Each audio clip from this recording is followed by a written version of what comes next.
부양할 수 있는 가족이 있다는 이유로 급여를 받지 못하거나 부양 의무자의 부양 능력이 없다는 것을 입증해야 하는 부담 때문에 기초생활보장제의 최대 사각지대로 꼽혀온 생계급여의 부양 의무자 기준이 60년 만에 사라지게 됩니다. 보건복지부는 10월부터 근로 능력이 없는 등 생계활동이 어려운 노인과 장애인, 한부모 가구 등 저소득층에 대한 생계급여 부양 의무자 기준이 폐지된다고 밝혔습니다. 부양 의무자 기준은 부양 능력이 있는 가족이 존재하면 생계급여를 주지 않는 제도로 2000년 기초생활보장 제도 시행 이전인 1961년 생활보호법 제정 때부터 수급자 선정 기준으로 지금까지 이어져 왔습니다.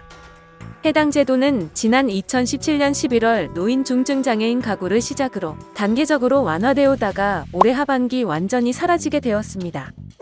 신장 등이 좋지 않은 만성 질환으로 인해 노동을 할 수 없는 독거가구인 53세 A씨는 2년 전 세대가 분리된 24살의 자녀가 취업하기 전까지는 생계급여를 수급해왔습니다.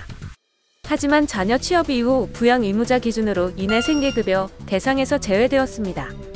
제도가 폐지됨에 따라 자녀의 근로 수입에 대한 부양비를 부과하지 않게 돼 건강을 회복해 근로를 할 수 있을 때까지 생계급여를 다시 수급할 수 있게 되었습니다.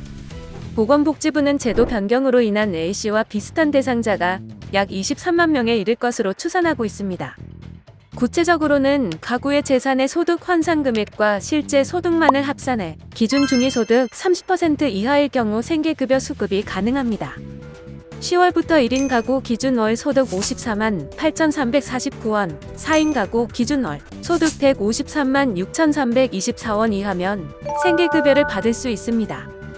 내년에는 기준 중위소득이 전년 대비 5.02% 인상됨에 따라 1인 가구 기준 월 소득 58만 3,444원 이하 4인 가구 기준 월 소득 153만 6,324원 이하면 생계급여를 받을 수 있습니다.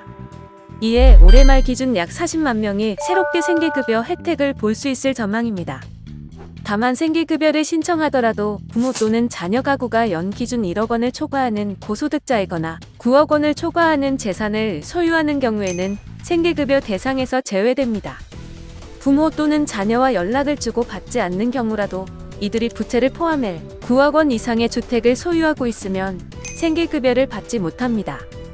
복지부는 부양 의무자 기준 단계적 폐지는 저소득층 생계 지원을 가족 중심에서 국가의 책임으로 바꾼다는데 큰 의미가 있다며 그동안 생활이 어려워도 생계급여를 받지 못했던 대상자가 수급자로 책정돼 빈곤 사각지대 해소에 큰 역할을 할 것으로 기대한다고 말했습니다.